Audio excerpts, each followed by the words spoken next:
Hello.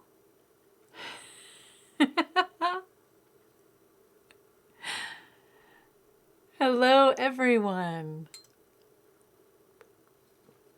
How are folks doing out there? Welcome back to another live stream pop-up art studio with the living room. I'm Mary Cronert. I'm the one who's usually hanging out every Wednesday with you, making art and chatting and connecting and continuing this tradition of the virtual art hive in a live stream form. It's so good to be here today. We had a few weeks off, so you didn't see me. I'm glad to be back. I know it's a very gray day here in Oshawa, a lot of heavy skies hanging over us. So I'm hoping that wherever you are, you're doing okay, you're feeling all right. And you haven't let go of the possibility, the potential of creation for today. Now, my camera has just cut out on me, so I can't see it on the main page here. But if you are out there, if you can still hear me and see me, please let me know. Say hi. And that's another thing. You can chat in the comments with me if you like. Now, you might want to be at home doing your own thing and not engage in that way, and that's totally okay.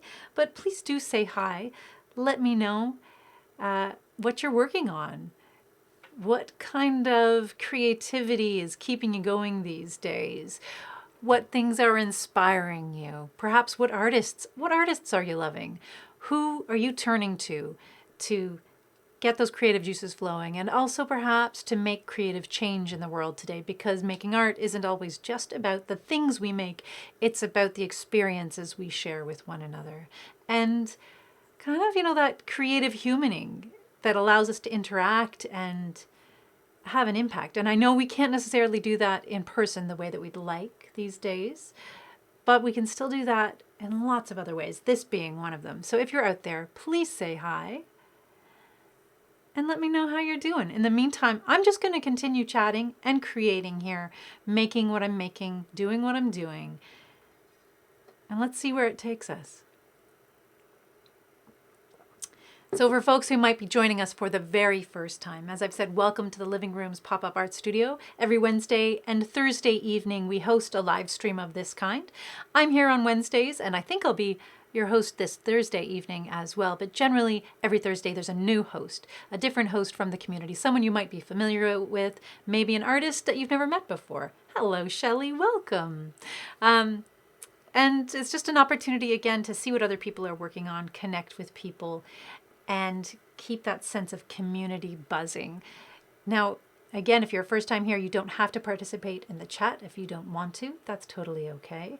But if you do, I'll see you and I'll know that you're there. If you're just watching at home or wherever you might be, I don't know that you're enjoying this or participating in this, and that's okay. But if there's a reason I don't say hello to you, that's probably it. But again, just like Shelley there, letting me know what they're working on, and Ashley too. If you say hi in the chat, I can talk with you. I can answer questions. You can talk with one another as well and share links and ideas about what you're working on and ask questions and perhaps troubleshoot if you're having difficulty with a creative project or a creative challenge in your life. And Shelley's saying, been missing everyone. And that's right, I've been missing folks too. Away for 2 weeks. It's good to be back. So why don't I just dive on in and get creating? And for Shelley and Ashley and everyone else who's out there, what have you been working on lately? Inquiring minds want to know. Okay. As you see here today, I decided to get busy working with some vinyl. It's been a weird couple of days, like stormy weather here in the Durham region. A lot of kind of pressury situations. And I don't know about you, but my head doesn't react so well to that. So I've been feeling a little, I guess, some pressure on the inside, which makes me feel like I want to let something out. And today, I kind of just had this impulse, this feeling of, I don't know, wanting to make a mess. And art, of course, is a wonderful way to do that. If you're going to make a mess, why not try it in a creative way? You can't really go wrong. And hello, Crystal. Crystal's saying hello through Shelley. That's always nice.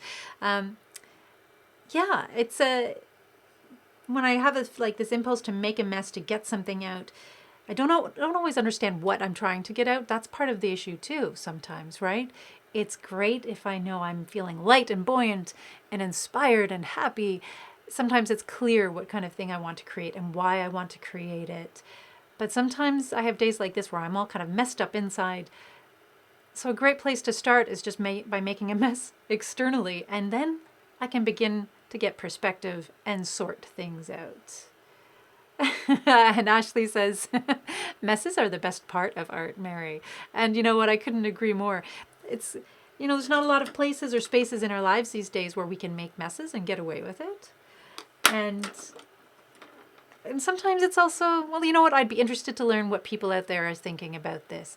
When it comes to art, and we've had conversations about ugly art before and about letting things out in that way. I'd love to know what people think about making messy art intentionally. And sometimes when I make messy art, I just start by getting, colors and lines and shapes out there on the page. I don't think about it too much. If I have paint like I do today, I just start laying the color on, see where it takes me. And sometimes I get inspired along the way and I'll begin to see something emerging in the art, or I'll begin to have an idea of what I want to say. It all begins to come clearer. Now, I know this might be difficult for folks out there. Some people really, really, really like to have an idea of what they want to create before they create it, and not just a general idea like, I want to make a mess. Sometimes people want to know, I'm going to create a landscape, or I'm going to paint a picture of this or that. And that's okay too. If you're out there and making a mess is not the thing you want to do today, that's okay. Make whatever you want to make. Let it happen in the way that feels right for you. And that's a general kind of thing of Art Hive life anyways. We're here to create and connect, to help make things that make us feel better, that help us feel perhaps something different, or help us amplify a good feeling that we have.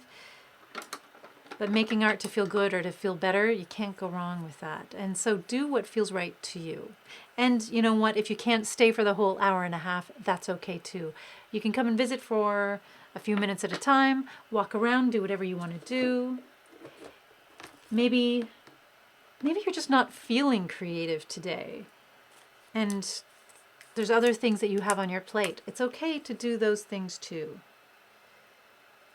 Maybe you just want to fold some laundry. Maybe you need to make yourself some lunch. That is okay. All of that is welcome.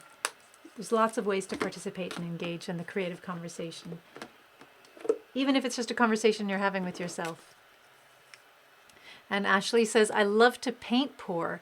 Mind you, I must wear old clothes, and because you end up wearing most of it, which I'm assuming is the paint there. I think that's something a lot of folks love about paint pouring.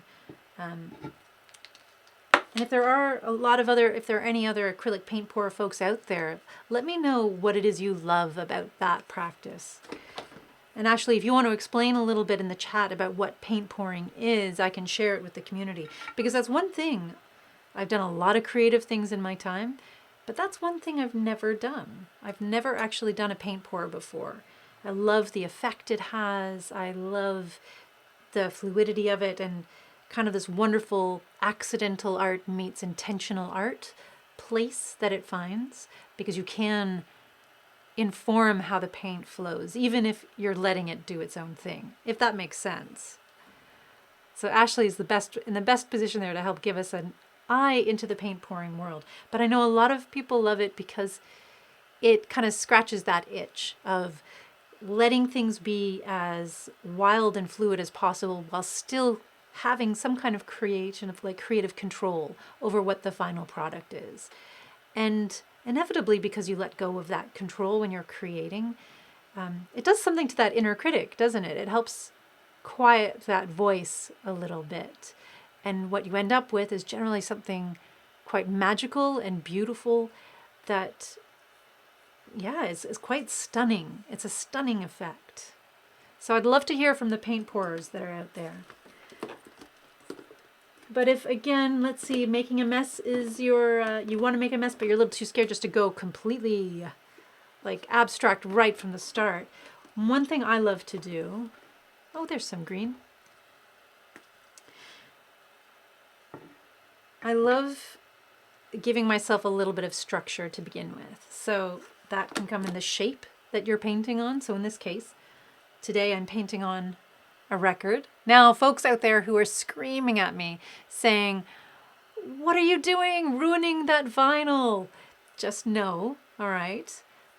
I was going to say no vinyl was harmed in the creation of this artwork, but that's not entirely true.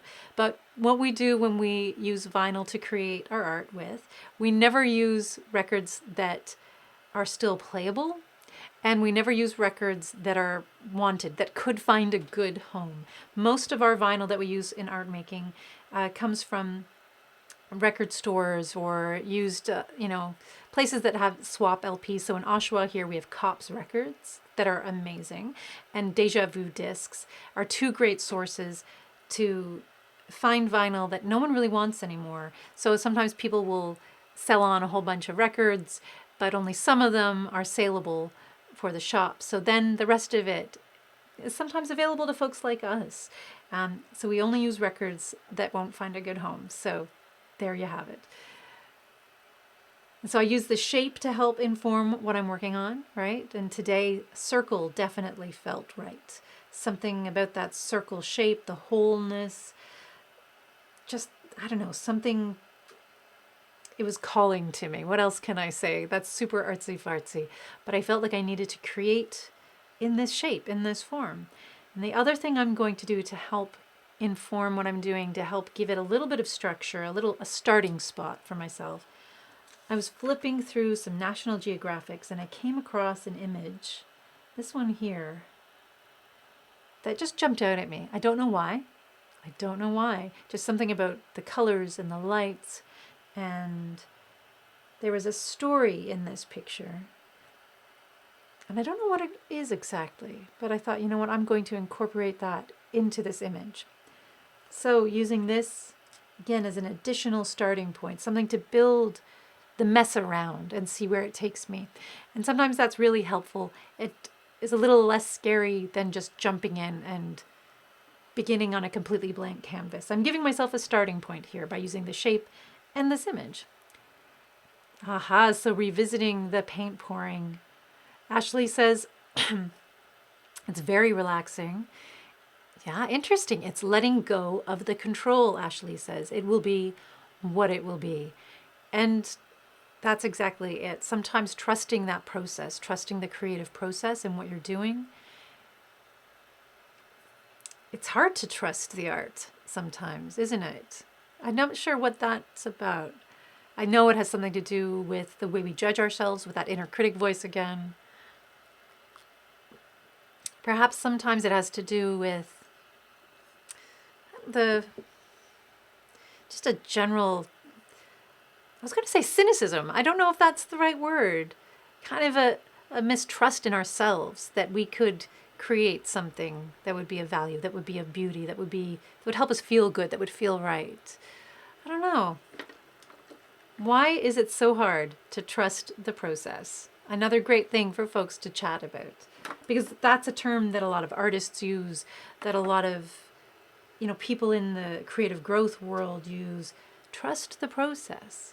But what the heck does that mean? What the heck does trusting the process mean?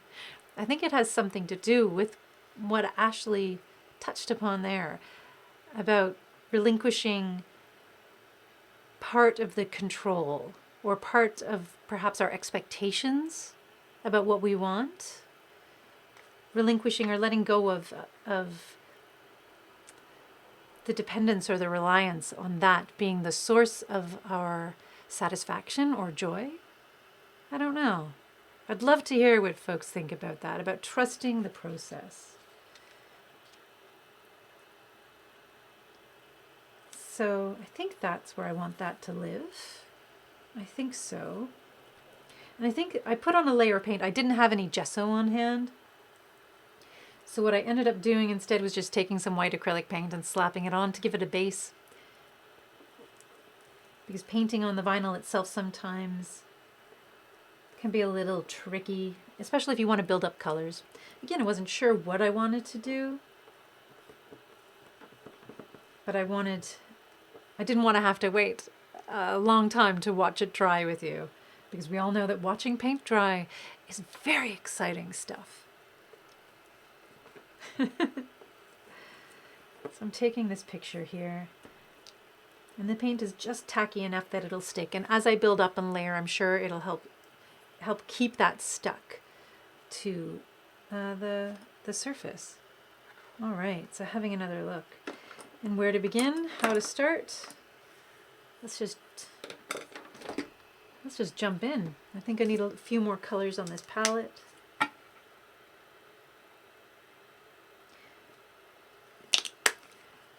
Yeah, starting an image can be some of the most difficult part of the process sometimes. Laying things on that canvas or writing that first word on the page. Oh, come on here. Have to use my muscles to open up the... All right, let's try a tea towel. This does not want to open. I will have to revisit you at another time. Okay. So then I will open up one of these guys.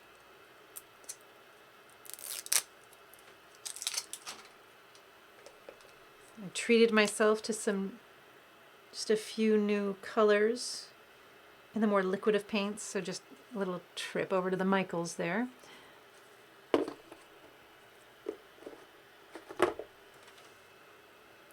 And of course, these kind of paints, the more liquid acrylics, are great for things like jelly plate painting and things like that.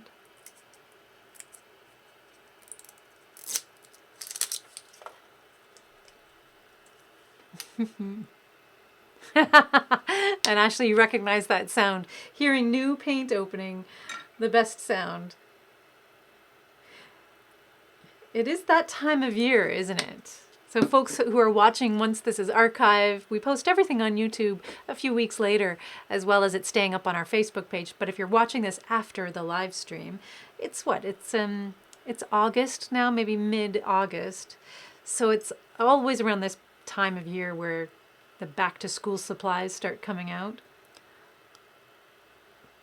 And I don't know about anyone else out there, but that's always around this time of year is this sort of magical, mystical hankering coming out of the middle of nowhere. Suddenly the feeling of, I need new pencils, I need new crayons, I need a new sharpener. It's so hard to pass by when you're out doing a shop, so hard to pass by those aisles of colorful packages. And I'm not going back to school, but I still love seeing those supplies all lined up. It's a strange feeling. It's a strange feeling, but it never fails to get me. And there is something about opening up a new box of crayons. It's as simple as that. A new box of crayons. It may not be crayons that you're opening up, but you know what I mean. It's hard to resist that love, that feeling of newness, something beginning.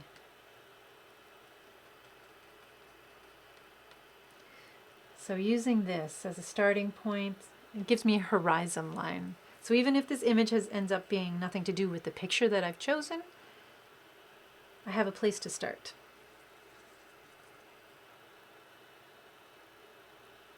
And I also want to thank everyone out there. There's been such a great show of support for all the mobile art studio stuff that we've been posting and sharing about.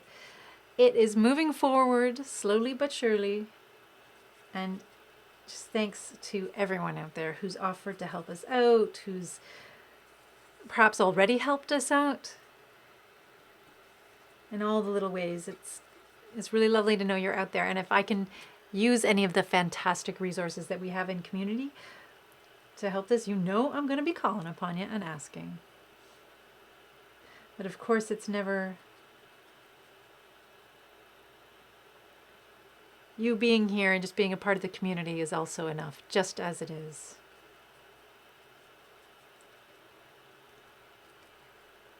Oh, so you know what I want here? Yep, let's get some brighter colors in.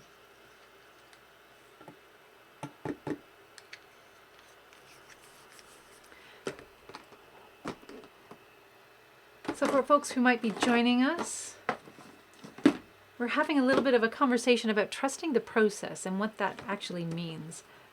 Because we throw that phrase around quite a lot. What do we mean when we talk about trusting the process? What does it mean to you?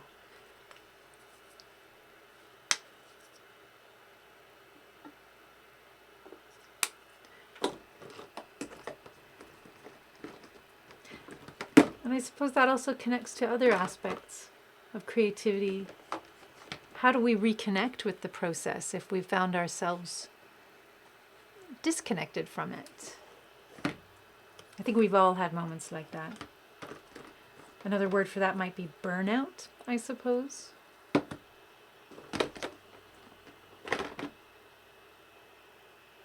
Interesting.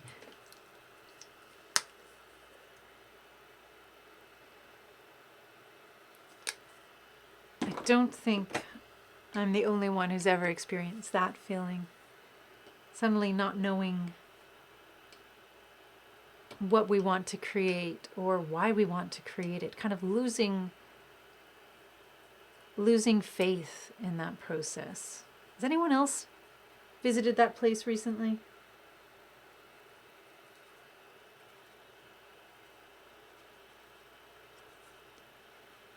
It's a strange thing for artists to talk about, I think, whatever kind of artist you are. And of course, if you're watching or listening out there, if you're new to the living room, when we talk about art and being an artist, because of course, like all art hives, we believe everyone is an artist, we're not just talking about fine art as in paintings, things you see more traditionally in the galleries, even though I'm doing a painting today. We're talking about all different forms of creative self-expression, including ones that are sometimes forgotten by people.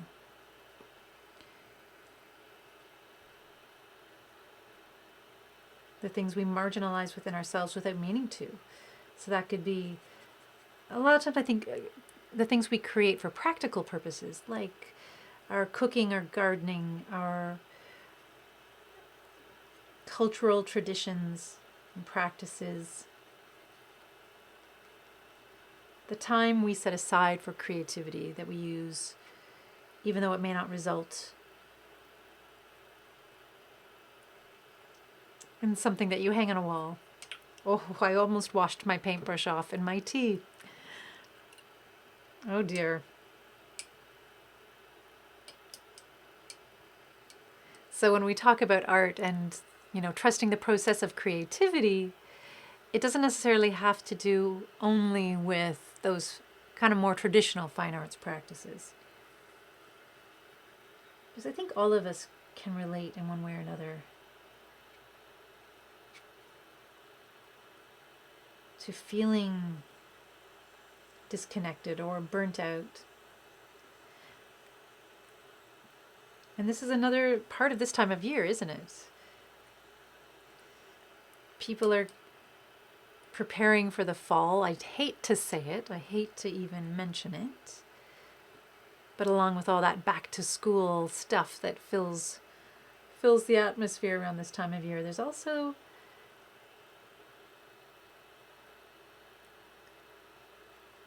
this sense of, preparing, nesting for the winter ahead.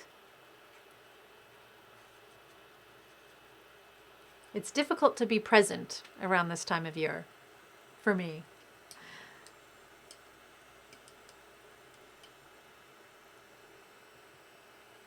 Let's get a paint rag going so I can wipe off things here.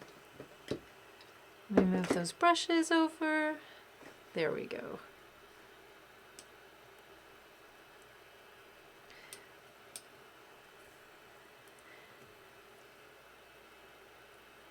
So more, when we hit these moments in time, I think it's especially important to make space for that self-care that has to do with, okay, what do I do with burnout? What do I do when I feel tired? What do I do when I'm having difficulty being present and being in this moment?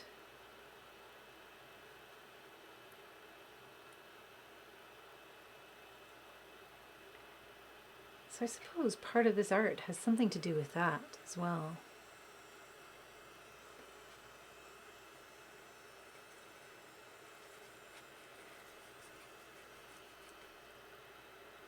Now this is where I begin to go a little off the rails. In a good way. Let's see what happens if I let some of the mess out down here.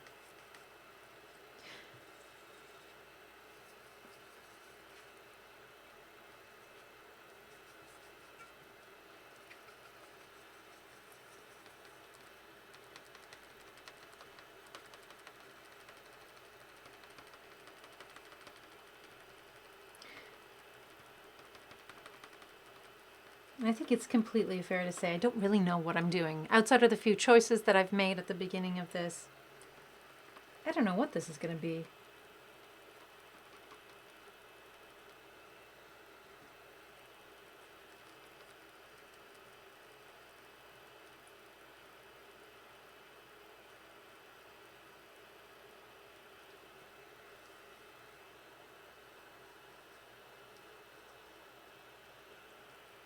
Maybe sometimes that is an important place to visit as well. Oh, hello. I'm finger painting now.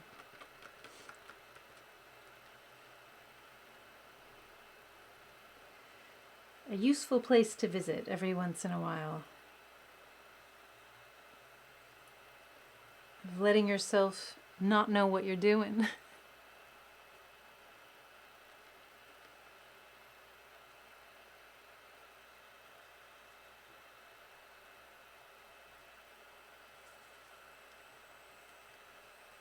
And seeing what happens.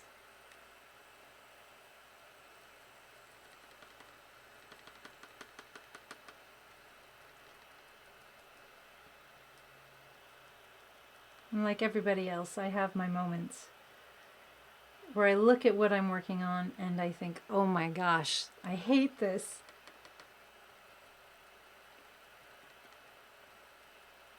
I don't have that moment, I don't have that experience as much now as I used to, though, if that means anything. I think similar to what Ashley was talking about, it's as time has gone on, depending on the context I find myself in, it's getting much easier to let go of that expectation, of that control, and to make space for the unknown.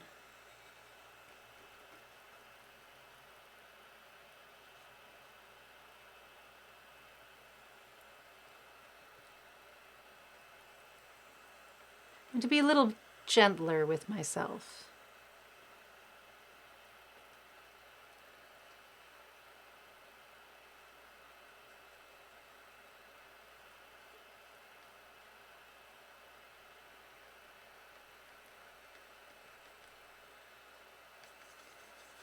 So let's lay down.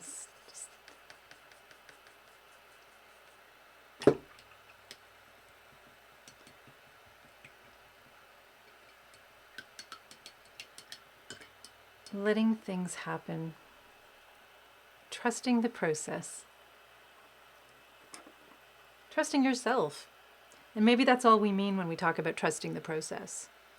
Maybe that's what that is. Maybe it's all about just trusting yourself or ourselves.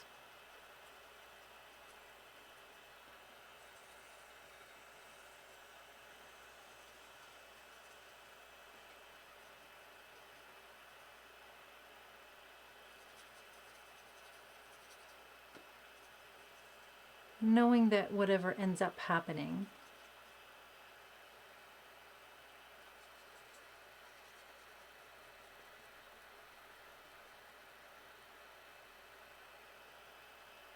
has potential to become something, always has potential to become something more than what it is.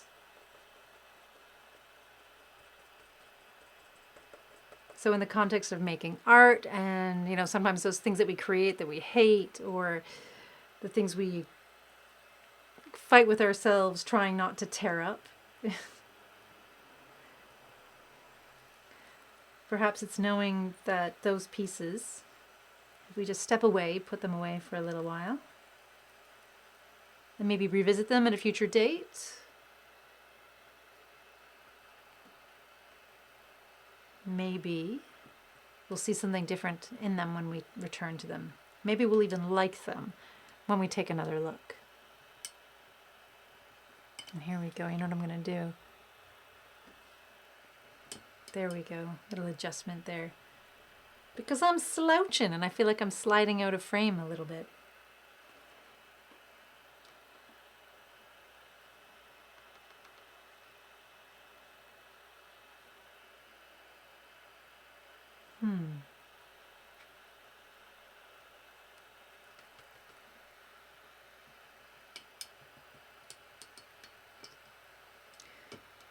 And then trusting the process in life, well, that might be a whole other thing.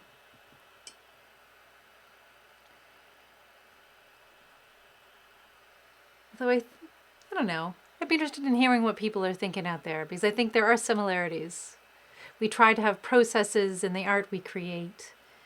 And I think, for better or for worse, we try to have processes in life, the life we live as well. How we move through the world, how we create ourselves. And they don't always work out the way we want them to either.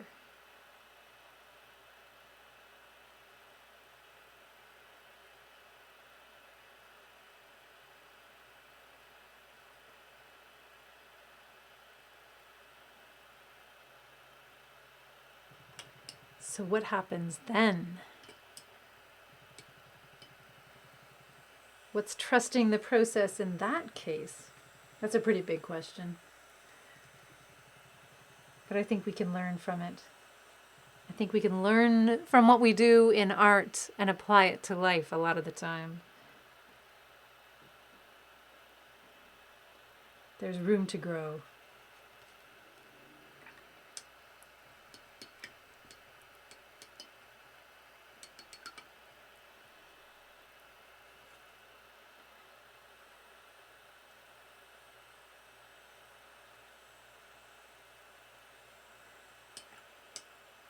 Oh, maybe. What if I do this? I mean, it's the great what if, isn't it?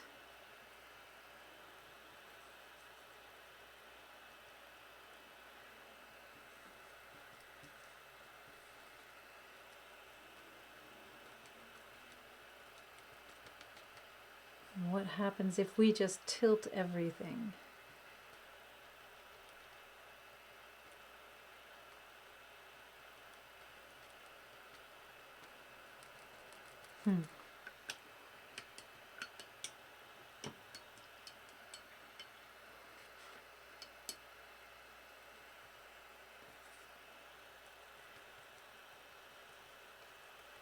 And for folks who might be joining us, welcome to our Wednesday afternoon live stream. I wasn't going to have a live stream today because originally we were going to be working out there in the community on a project with the Backdoor Mission. Some folks, I think from the GAP committee, including Daniel Cullen and the coalition, the Hope Coalition, are working to build a new memorial, to design a new memorial for folks we've lost in the community these past couple of years. And they'd asked us to help map out some of their ideas. So originally we were going to be there working with them, and then that had to be postponed because potentially thunderstorms. So I'm here, which is lovely. But if you're tuning in for the first time today, thank you for being here. Welcome. And we just like to describe this as a place where people can create and connect. Hey, Daniel, wow, I mention you and out from nowhere you say hello. This is the Daniel that I was talking about, folks. Being the ghost in the machine, I suppose. But if you're watching or listening out there, this is just a time we come together, we connect, we create. But slowly but surely, the living room is getting back out there to do more community events as well and connect with people. And hello, Daniel. Thank you for just popping in. It's always nice to see you for a moment. And I realize that things are getting busier for people as it's getting busier for us. You know, there's going to be times when maybe you can only stay for a few minutes for the live stream just to say hello. But it's good to know you're out there.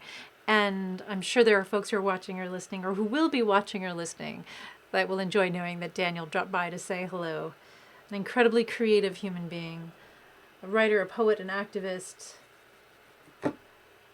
a hope dealer, as he likes to say. One of the great change makers out there in community.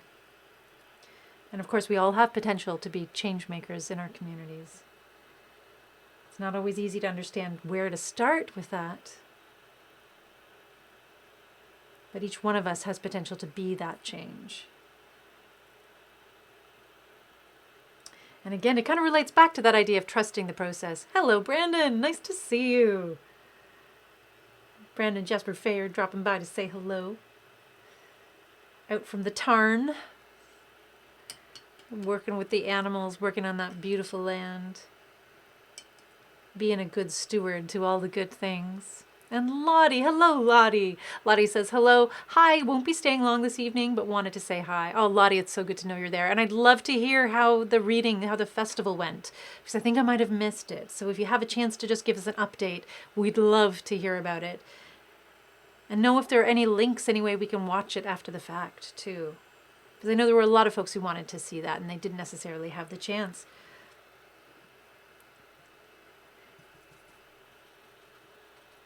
We're here, we're talking about trusting the process, what that even means, how we reconnect with our process after we are perhaps disconnected from it. Oh, nice. So Daniel giving a shout out about this. So this is a great project. I love it. Durham Regional Police and the homeless community are playing baseball next Friday. Daniel, where is this baseball game happening, and can people come to watch if they want to? And hopefully I'll find out more info if you don't have it on hand right now, but would love to know, because I know there's some folks who would probably love to come out and cheer. And that's a great initiative. People coming together to play, just enjoy baseball, hang out in the sunshine, in the fresh air, as fresh as Oshawa gets, to connect with one another through sports. And I'm not such a sporty person myself, but I can appreciate that so very much. And Joe says hello. Hi, Joe. It's good to see you. Welcome, welcome, welcome. And yeah, Ashley's saying awesome to Daniel. Love to hear that. And it's a great thing. And Lakeview Park is where it's playing. 11 a.m. till 1 p.m. in the afternoon. So if you're down by the lakeside, Lakeview Park in Oshawa, you can go check out that baseball game and cheer on your team of choice. And what's interesting about this, if I'm remembering correctly, Daniel, it's not Durham Regional Police versus members of the community. It's integrated. Community members playing baseball with other community members. So there's real opportunities for people to learn about one another and to have fun with one another and just experience one another as human beings. The same way in the Art Hive, you can just experience one another as artists and creative individuals, in spite of, or perhaps, because of the things you experience in the outer world. But none of us should have to be defined by what we do or the experiences we've been through. We are so much more than that. And I think this is a great example of that, this project that Daniel's doing. Oh, and Lottie giving us an example. Lottie talking about the show, the reading, the festival. It went really well, Lottie says. I've not got the link on me at the moment, but if you look it up on YouTube, the Lauders, L-A-U, capital L-A-U, lowercase D-E-R-S, Leeds Poetry Festival. It's there. Fantastic. Oh, great. Okay, I will be tuning in for that. And of course, I always love following festivals or, on YouTube. There's so much amazing stuff out there online. You can tune in to like experiences, arts experiences, cultural experiences from all over the world. And I'm definitely going to look that up. Thank you, Lottie. Thank you so much. And Joe says, we're watching from our campsite near the Big Apple at Castleton Hills RV Park. And it's beautiful weather where Joe is. Oh, Joe, I'm a bit jealous of that beautiful weather. But I'm so happy that you're taking a break and you're getting away. And thanks for taking some time on holiday from your campsite to spend it with us. That's lovely. Thank you so much. I appreciate that.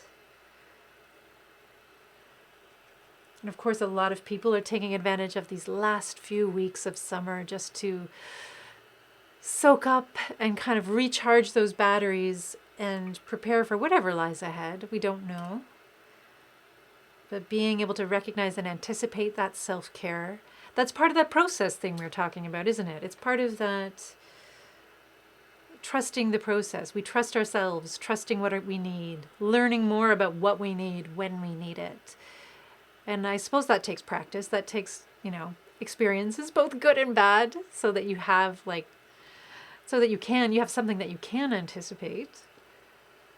But the self-care of taking a break and stepping out of the picture for a little bit to go, hang out on a campsite or sit by a lake or sit in a park, hug a tree, play baseball, all of these lovely things that often get sidelined somehow in our day-to-day life. It's so important to make space for that. And Joe, of course, I hope you're also making some art out there in the campsite. I was tempted today before I reached for the vinyl. I thought, maybe I'll make some art with natural things. I've been collecting a lot of stones, a lot of sticks and stones lately. Yeah. Maybe I'll do that next Wednesday.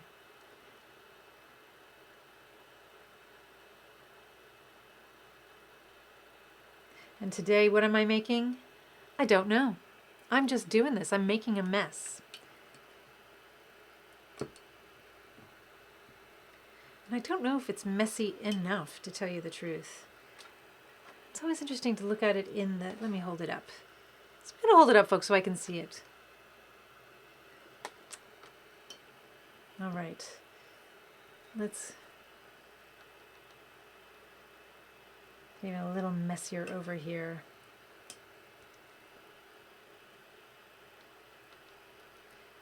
And this reminds me of the live stream that Andres did, Andres Musta, on Instagram. That was about a month ago now, about 3 or 4 weeks ago. Instead of the Thursday night live stream on Facebook, he did one on Instagram where he painted and played music, and it was fantastic.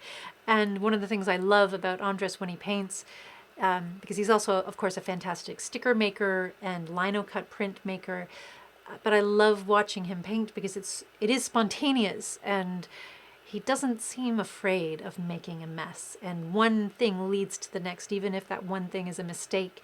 He rolls with it and uses it to create. So maybe I'll take a little Andres into my head and my heart right now and see what I can do on that note. And lovely Lottie says, the whole festival was really good. It was set up in a disused church. Oh, loving that. All the acts were really good. I particularly liked a girl who was head to toe in pink. I think her name was Lottie. Oh, Lottie, I love you. And that's great. Only joking, but definitely worth a watch, Lottie says. And I think we should all keep an eye out for that girl head to toe in pink. That sounds fascinating.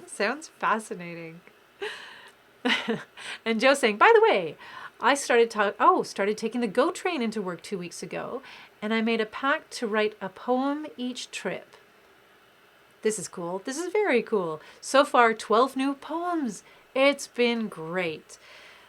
Way to go, Joe. That sounds so patronizing, but talk about using the time, that liminal space. Isn't that right? Like train rides for me, any kind of travel where I'm not behind the wheel myself, or, I see it almost like there is an opportunity there to make use of that time where you can't really do anything else.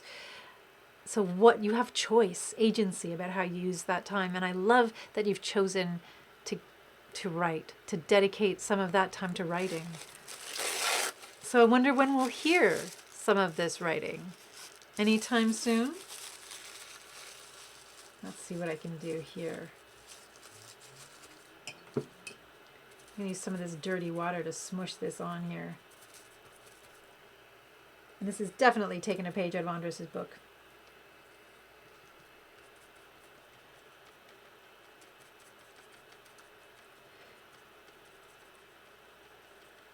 Because Joe is a fabulous poet. We've got a lot of poets on the stream right now. Lottie as well, celebrating language, storytelling, lived experience through word, through sound. Because there are opportunities in that creative, something about words and language. And that gives me a great reminder. This Thursday, our writing group is back. Danielle will be hosting it Thursday at 10 a.m. So if you're available, it's a Zoom group. So just click on the link in the event that you can find on Facebook, and you can take part in a writing group you like. No prior writing experience necessary to become a part of it. You can use it to do whatever you like to do. You can share your work if you feel like it, or you can just dabble and exercise those creative writing skills that you have. Danielle is great and usually provides a theme or a spark and a warm-up exercise to get everyone going. And Danielle will actually be, I usually try and do one of those myself, like we usually take turns, but for the next few weeks while I'm working on the mobile art studio, I'm going to be handing over all the workshops to Danielle, so you can really get to know Danielle a little bit more and enjoy that space dedicated to writing, just like Joe's train ride. And Joe says, yeah, it's a great time to relax and create. And what's cool is, Joe says, I'll see an inanimate object and give it life. Interesting. So is this the challenge that you've given yourself, or just something that has happened that you've discovered prompts your writing on the journey? And some examples. I'm asking for some examples, but I know you might not be able to share them right here. What do I want? Mess, mess, mess, mess, mess, mess, mess.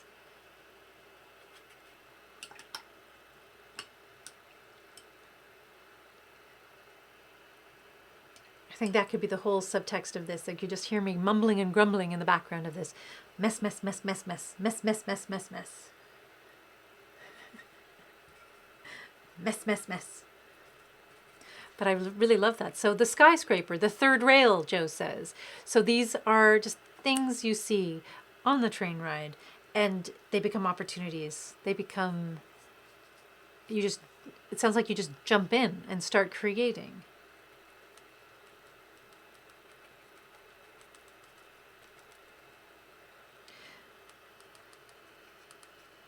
And that's a great example, actually, of, part of the conversation we were talking about trusting the process. Not necessarily, you might have one idea of where you begin and how you begin, and then you give yourself over to that experience, to let yourself be absorbed or fascinated by that one thing, and it opens doors up into worlds of language. I love it. The streetlight, Joe says, just a few of the titles. So these are things you've written about. The third rail, the skyscraper, the streetlight. I'm loving this. I feel like, this is always, I don't know why, my mind goes here. I was just curious if you'd ever shared any of these poems with the people the train people, with the Go Train folks. In Toronto, not so long ago, I'm not sure if they've been continuing this practice, but for a while they had two kind of creative practices that they would display in the carriages, in the streetcars, in the trains, where people would sketch, like so TTC, subway sketches, transit sketches. And they also had a poetry version as well, where people would share poetry. And I just, of course I am a fan of that. Of course I am. Oh, nice. And Joe's just given us one to read and has not shared any of the writing with the Go Train people. But let's see here. Let me have a click on this. Is it okay if I read it out, Joe? Let's see. So one of Joe Hen's poems, The Street Light. Ominously I hang from the tall steel branch. During the day I was invisible, blanche, camouflaged among concrete abyss. Pigeons on its base next to the couple that kissed. Cars driving by as cyclist rings the bell. From the sewer grate ahead comes a nasty smell. The world runs wild until the sun drops down. Hush now as the moon rises above the town. Suddenly I am noticed by the moths in a scurry. The people look up at the bats in a fury. Fear not all, there is no need to fright. My halogen tears will bathe you with protection. The street light. Ah, that is lovely. Lovely. And I love Joe's writing. Lottie loves it too. And Joe says, oh, interesting. This might be about the TTC. Joe says, yes, they had a poetry website, but I never did it. And Joe giving me permission to read the poem there, but maybe you should also go for it yourself. Perhaps share some of these writings with the folks at Go Train. I don't know where it'll take you. But that's beautiful. There's something I love about Joe's writing. There is this beautiful observational piece and a whimsy. There's this contrast between the reality and a beautiful magical kind of spirit that threads through everything, that sometimes makes you cry and sometimes unexpectedly makes you laugh. I love it. I love it. Yeah, we need to have more writing stuff. More space for writers. But you know what? I trust the writers that are out there. I trust that the Lotties and the Joes of the world, the Danielles of the world, you're doing the thing. You're finding ways to connect and get your work out there, which is not easy. Can be a terrifying thing to share your work, just like Joe did right there, to share it with the world, not know necessarily how it will be accepted. I can't imagine, Lottie, what it was like to perform, especially considering everything that we've been through in the last few years. And, for myself, just thinking about getting used to, in Ontario here, we've only recently been able to sit outside on patios with people, or, the lockdown has just expanded a little bit for sitting inside with people. So there's still, for me, this anxiety about interacting with people. I'm not sure if anyone else is feeling it out there, but I thought I'd share it just in case so that folks know you're not alone if you're feeling that. And there's just this really interesting, if humaning takes practice again now in ways that, before the pandemic, we didn't have to practice. Just refamiliarizing ourselves with things. I can't imagine what performance is like, what it's like to walk on that stage, what it's like to paste your poem into a live stream thread like this to be shared with everyone. It takes a kind of courage. It takes a kind of trust. And faith, I would imagine, too. Not just in me or, the Living Room community, but that no matter what happens, no matter how it's received, that there will always be an opportunity to create more. And that what is that process about, folks? I'd love to hear from you. It's almost, right now during the live stream, it's almost 3 p.m. What kind of processes do we use to help us trust ourselves and trust our creativity? Trust sharing that creativity with the world. If there are things that help you, I want to know. Put them in the comments. Let's talk about that for a little bit.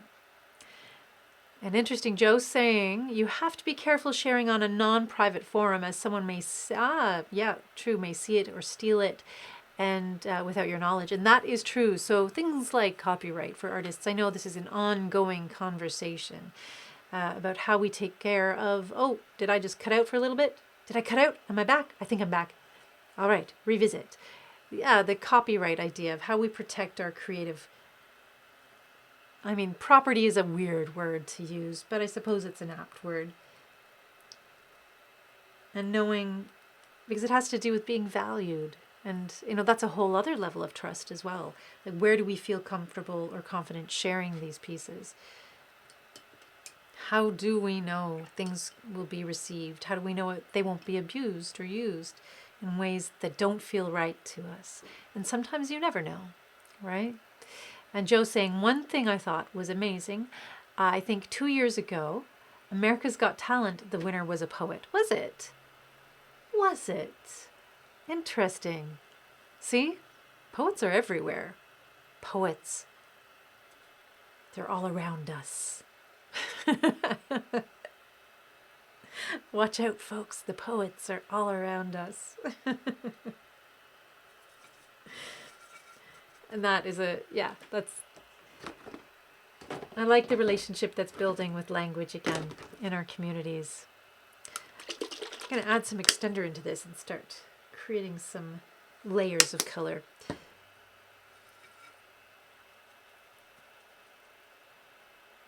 And mush, mush, mushing. Mush, mush, mushing.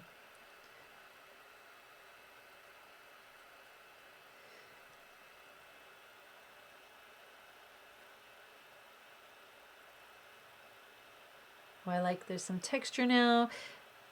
Andres Musta using that tissue paper in his work.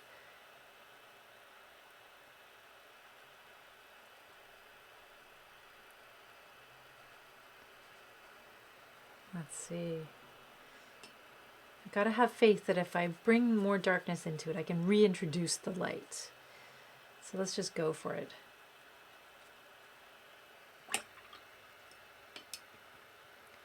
And sometimes things do get a little bit muddy before they get brighter again.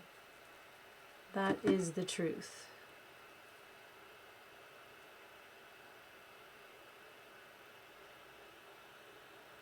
Here, I'm going to put that down. I'm going to come back to that.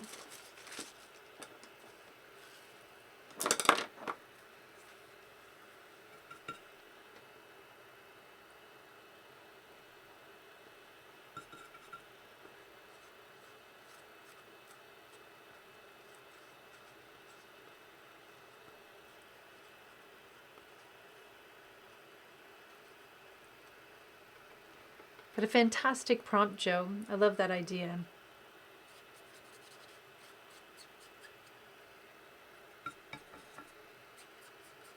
Sometimes I think we really stress out about things like how to start, where to begin.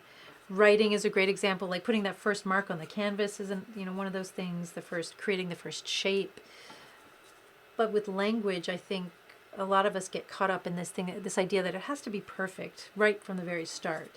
And if we can't do that, it can be so frustrating and sometimes defeat us in the sense that we give up before we even really begin. So knowing that the possibilities are endless and the stories are everywhere and they will never be exhausted. Trusting that. It's important. And interesting, Joe says, my biggest fear is public speaking poetry. Really? If I didn't have lights or feelings centered out. So if you weren't in the spotlight, I think I would be okay. Then the memorizing at my age. What's so funny? I understand our brains change over time. So definitely our brains change over time. And things that were once easy to do, like memorizing things, become a little trickier. But I think I would cautiously suggest that it's easier than we might think if it's connected to thoughts and feelings, things we understand, things that feel natural to us. Does that make sense? I know that you can probably still memorize a song that you hear on the radio, a song that you love so much before you know it, you're singing along with it. And part of that process is your brain having really interesting things to hook it into, thoughts, feelings, things that make sense to you, making sense of the song to yourself. And it's the same thing with any language.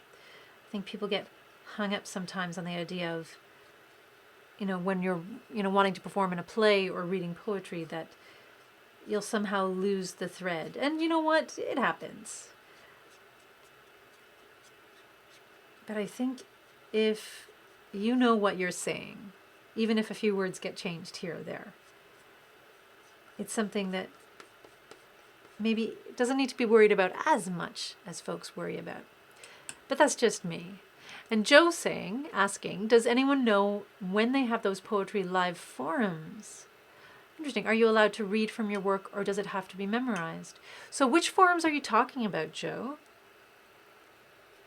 There was an open mic art Hive that a community member from Montreal was hosting for a while there, where you could read your poetry and things like that.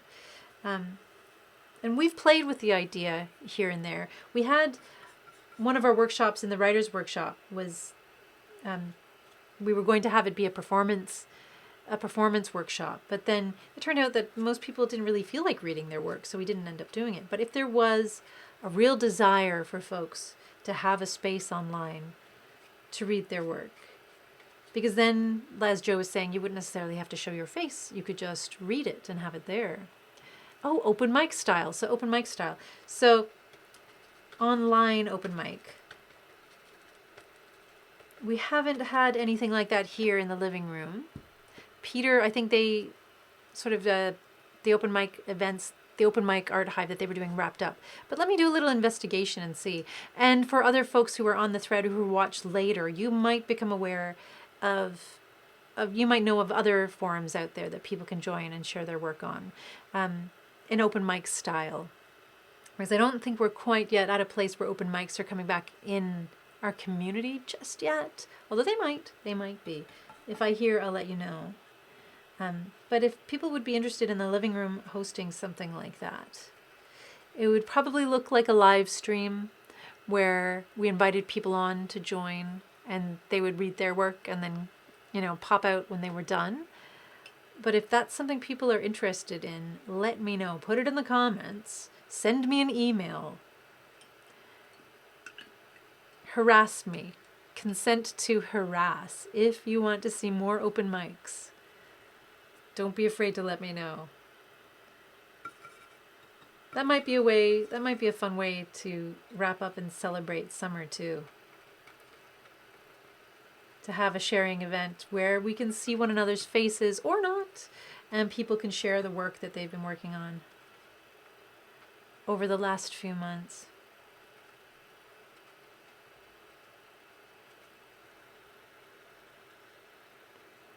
Interesting.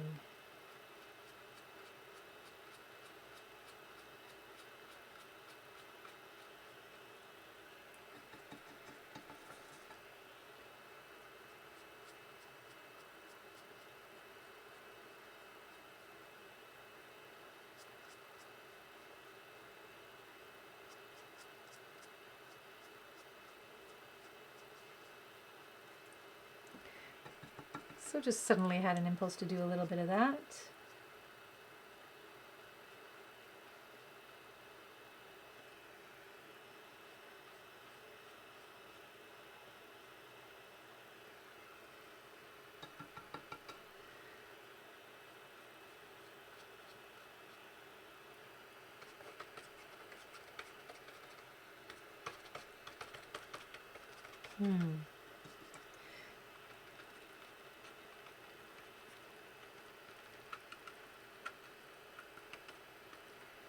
The world in a record.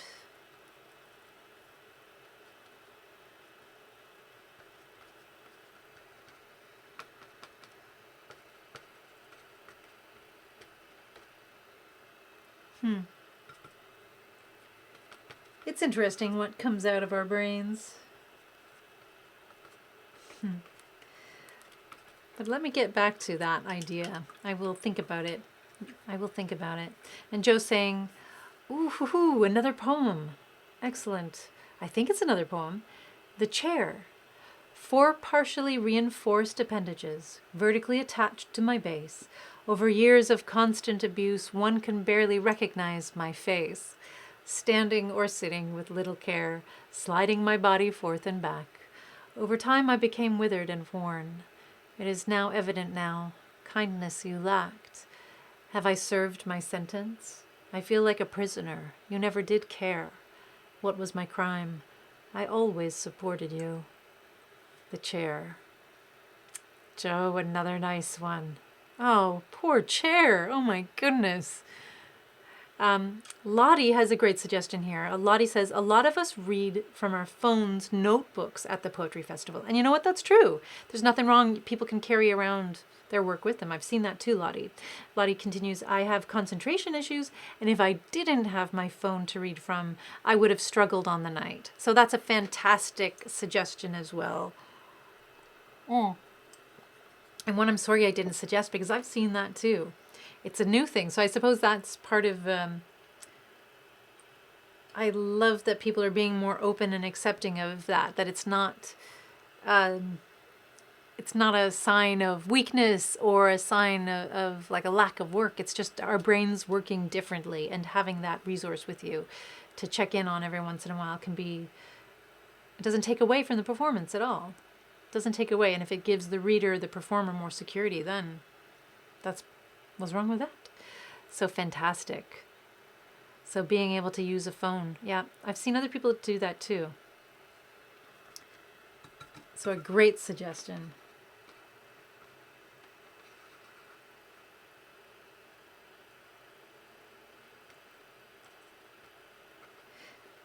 So similar to Andres, I'm thinking here that I might... I think I need a more delicate brush here.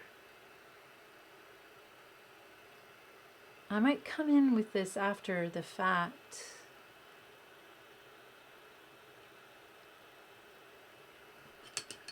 And use a paint marker maybe to touch up certain areas. Yeah, and Joe saying agreed. We're not being so stigmatized as once before. And that's true for folks who are, I don't know, a little bit older. Joe, you and I are a little bit older. I think it's fair to say.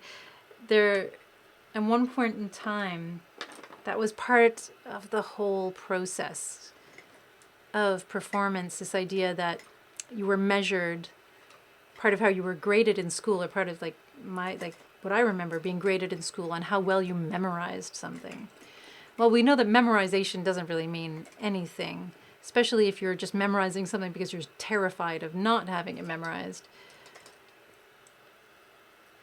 Because your brain doesn't necessarily have any capacity to hold on to it once, that pressure is relieved, unless it's something you really love. And the things that stick with us are those things we really love, and the things that hold meaning to us.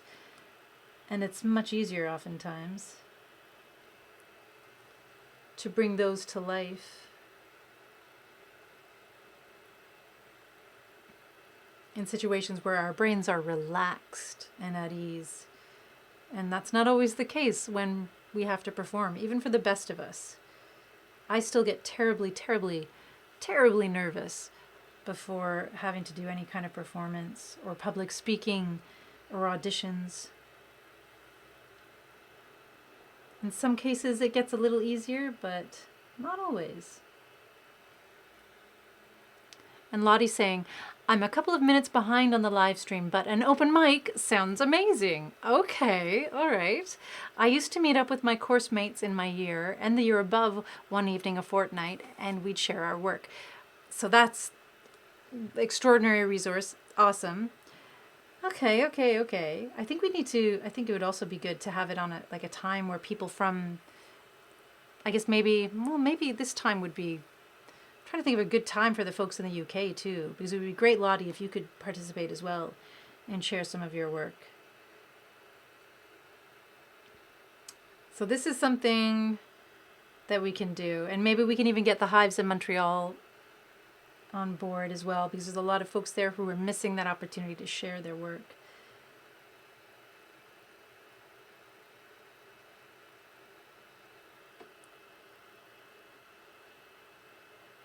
So what am I creating here? I don't know. It started with a mess, and I still think there's a significant mess here. Let's get this going over here. I think the mess needs to be there.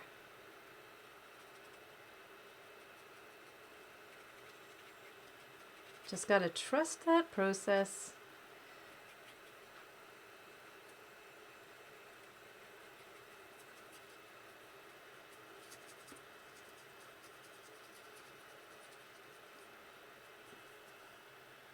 And Joe sharing another story from the olden days. Sorry, Joe. Joe says, when I was in grade 9, I had to memorize Shylock's speech from Shakespeare, from The Merchant of Venice. I still remember it, as also Macbeth's speech. But I found back then we were forced to do it. Looking back, I'm still unsure if it was good or bad. You know, I'd say that's a really interesting thing about performance as well. The conflicts we have with our concerns about how we're perceived and how what we're sharing is received versus how we feel doing it. It's finding a balance between the two, I think, that really can get us through that. But what I'd suggest is looking back, Joe, did you feel good? Was it something that made you feel alive in that moment? And I think it says something that you can still call back those monologues. So it must have impacted you in a positive way. It must have you must have really connected with the voice, with that character and what they were saying and why they were saying it. And I think if you're able to do that, that means there's a kind of truth in it. You're stepping into that world in a really honest way. And oftentimes, for me as an audience member, when I'm watching performers, that's what I respond to. When it feels real, like when it feels honest, that this person knows what they're saying and they believe in what they're saying and they want me to understand. That, for me, so often is what makes a beautiful performance. Not, some of the other things that we sometimes get caught up in. And if you knew it, that well, that to me says that you were quite present and you were doing all those things. You were embodying all those things. So I'd say trust that. And I think, Joe, I feel confident just from knowing you the little that I do. You do have a bit of the performer in you. You do have a little bit of that performer quality to how you move through the world. Trust it. I've said the word trust so many times today. I'm guessing that the theme of today is about trust. But I can't tell if we've come to any conclusions on that. And Joe says that sounds like a great idea, Lottie. So, that's another thing as well. So if there are writers and people out there, and if you want to use the living room as an opportunity to, as a place you can connect, there might be opportunities to have a Zoom if you don't feel like doing a live stream.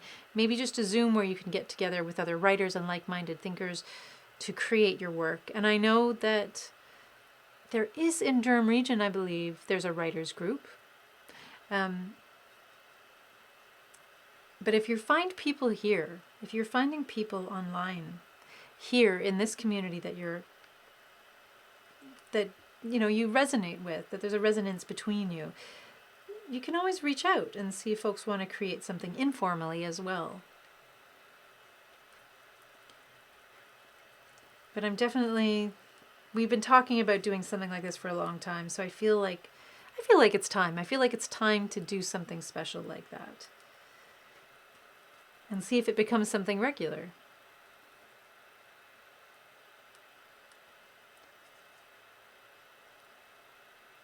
We'll figure out what times work out for as many people as possible and see if we can make it work.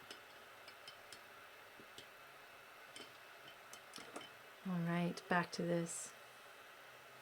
Yeah. Something about honesty, something about, thinking about the performances you love.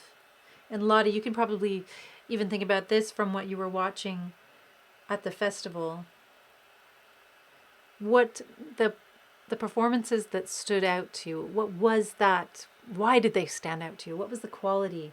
How was it that they lodged so clearly in your brain?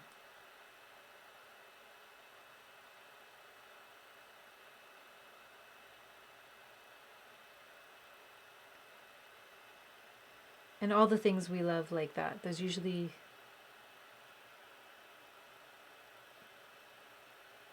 some common ground, I suppose. And Joe says, well, I know one thing. My grade 10 English teacher, so you're working on Romeo and Juliet at that time. So grade 10 English teacher year, basically she felt by my lack of understanding and comprehending the English she was teaching that I would amount to nothing artistically. Ugh. Give me a moment to just, Many difficult thoughts and feelings there, but let me continue.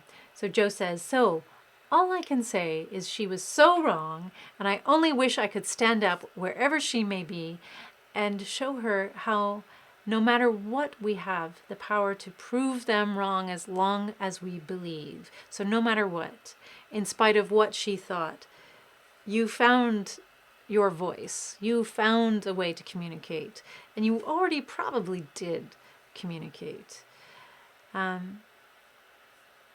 Interesting. And Joe's saying, Mary, going forward, the forum you are allowing us to be a part of here allows myself, and I'm sure everyone else, to prove that we can do anything we strive to do. Wow. Well, if we can do even a little bit of that, that makes me so happy. Yeah. And we can, right? I think the only way we begin is by believing in ourselves. So there's something that you're doing and you have been doing out there in the world by creating art, by taking that step forward and believing that you are worth creating art, whether it's a poem or a painting or a collage. The very fact that you're making space to externalize that, to make that idea in your head something that's outside of yourself, is a show of support in everything that you are now, everything that you have been in the past, and everything that we can be in the future. Whenever you take that leap of faith to create, you're investing in that part of yourself. And when other people witness that, well, it pays it forward. It expands. It inspires other people. And you never know when that inspiration is going to hit. You never know who might be watching or listening, or where they might be watching or listening from. And it's exactly what they need to hear, exactly what they need to see. Even when we're creating things that we're not sure we like. The very act of having enough, I don't know if confidence is the right word, because I don't always feel confident when I'm creating. But just believing, having that faith, trusting enough, and just enough to make sure that that thing exists that didn't exist a few moments before. You never know when it will change. You never know when it'll change someone's life. And it'll always, of course, it changes our lives. Every time we create, it's another part of that, strengthening ourselves and moving ourselves forward, of reinforcing something that was always there, in spite of all the voices in the past that told us otherwise. And to everyone out there who's had that teacher, perhaps in some cases, maybe in another case it was, a friend, or someone you thought was a friend, or someone you respected or thought you respected. Perhaps it was another artist. Perhaps it was a part of a member of your family. It doesn't matter who it was. It could be a total stranger. But for anyone who ever looked or heard or witnessed what you created and then turned around to criticize it, to criticize what you created and to criticize how it emerged, please know that reflects oftentimes more on where they are at in their own lives and who they are than the thing itself, what we've been managing to create. It has to do with their own expectations and their own goals and their own limitations and their own fears and anxieties. And sometimes they offer this criticism with best intentions. I would hope that teacher who worked with Joe had some idea, some hope of creating some kind of positive change, but perhaps didn't know in the moment that they were going about it in a completely horrible way. But every time someone else, including myself, says, offers judgment, positive or negative, it says more about where I'm at than about where you're at in your journey, which is another reason to build that trust with yourself. And if it's something you enjoy doing, if creating is something that you love, keep doing it. If it's something that gives you joy or helps you figure things out, helps make life a little lighter, a little easier, a little more interesting for you, keep doing it. And just don't give up in spite of what other folks might say. And since we are nearing, let me have a little close up on this to see where it's going. A big old mess, a big old beautiful mess. Look at that. Taking shape slowly, slowly, slowly. And I think, when it dries, I might go in with some paint markers and highlight some other things, build in some architecture, because it was a small town to begin with in that heart, but I feel like something a little more dramatic is emerging, a little more science fiction-y, maybe a city of some kind, a city in space. Who knows? I don't know what this is going to be yet. It is definitely a work in progress. Joe saying, by the way, Mary, how does your paintbrush water taste today? Joe, you know what? Magically, and for some reason, I have managed not to drink my paint water. I know. Is it hard to believe? I think it might be hard to believe, but it's true. I almost washed my paintbrush off in my tea, but I didn't. So I got through another live stream without drinking paint water. I think that's something to toast. And Joe says, come on, you forgot to taste it. That is the second reason I come on every week. To see if I drink my paint water. Oh, great. Besides, making you laugh as you will now. There you go. You did it. And that's one of the reasons why I show up here, to have these opportunities to connect with people, whether you're a part of the chat or whether you're listening quietly from wherever you might be, whether you're watching after the live stream, once this has been archived. And you are all such an important part of this creative community here in Durham region and also abroad, all the folks who watch it, wherever you might be. Thank you so much for joining us today and being a part of this process. I appreciate your energy and your commitment to what? To showing up, to creating. Not showing up for me, but showing up for yourself. Thank you. Thank you for doing that. And especially thank you for doing that even when it's hard to do, because we have those days. And just on that note, so Lottie responding to Joe, these stories of the people in our lives who may not realize that their criticisms become the thing that launches us forward, but we still don't need them. Lottie saying, I'm sorry to hear that, Joe.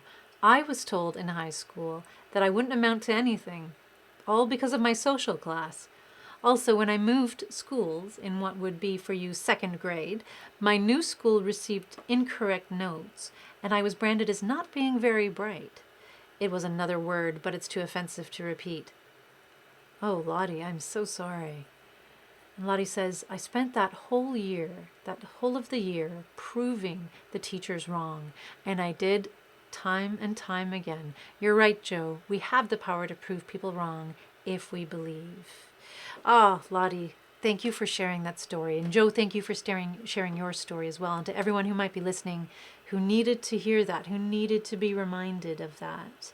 We can be whatever we want to be, and we will become whatever we want to become. So don't let your life be defined by someone else's view of who they think you are. I think that's one of the messages I'm going to be walking away from today's live stream with. Don't let anyone else define who you are.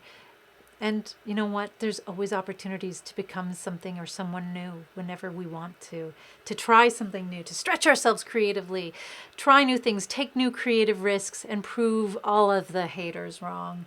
Just because it hasn't been done before, just because you're not doing it in the way they want, whatever. It's not about them. It's about your voice and how you see the world and how you want to share your story, the story of who you are, and how you make meaning of this wild experience we call life. Thank you so much for joining us. And thanks for having this conversation about trusting the process. I think I have a lot to think about and reflect on moving forward today. If anyone out there has any questions about this process, please feel free to email us at info@livingroomcommunityartstudio.org.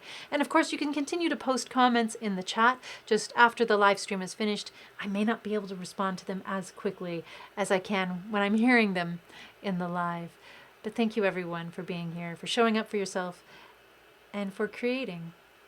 Thank you, thank you, thank you. And I hope everyone has a wonderful day or evening or week or year, wherever you might be. I'll be back. I'll be back this Thursday night doing another live stream, 7 p.m. Eastern Standard Time. And of course, don't forget about the Thursday morning art group. That's a writing group, 10 a.m. if you want to practice or experiment or explore your creative writing. Every Thursday at 10 a.m. you can join Danielle in the creative writing workshop. But for now, that's it. I'm going to sign off. And until we can connect and create with one another again in person, I look forward to creating and connecting with you right here online. Thanks for being you, folks, and see you again soon. Bye.